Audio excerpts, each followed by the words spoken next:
Have you ever wondered whether God is really for you?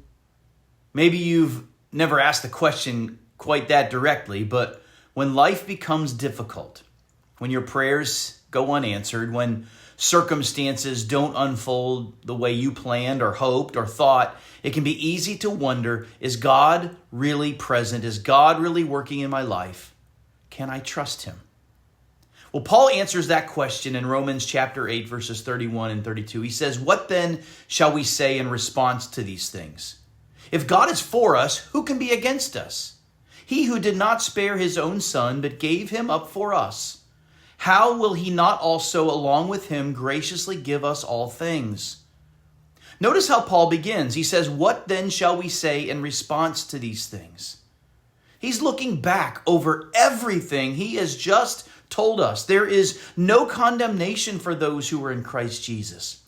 God has given us his Spirit. He's adopted us as his children. He's working even through our suffering, and he's conforming us to the image of his Son. So what conclusion should we draw from all of this? God is for us.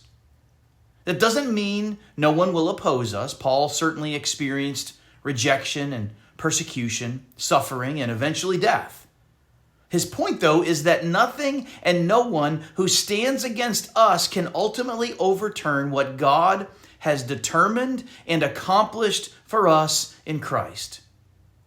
But how can we be certain that God really is for us? Paul points us to the cross. He says, "He who did not spare his own son, but gave him up for us all." God has already given us the greatest possible demonstration of his love and commitment to our salvation. He gave his own son for us. And Paul reasons from the greater to the lesser. If God's already given us Christ, will he somehow fail to give us everything else necessary to accomplish his good purpose for us? That does not mean God promises to give you and me everything we want. It means he will graciously give us everything necessary to complete the salvation he's begun, to bring us all the way to glory, the glory that Paul's been describing all through Romans chapter 8. So when your circumstances tempt you to question whether God is for you, don't try to determine his goodness by merely looking at your circumstances. Always and ever look at the cross.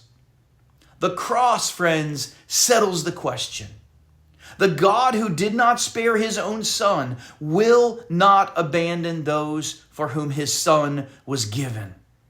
And if God is for us, then whatever may stand against us today cannot have the final word.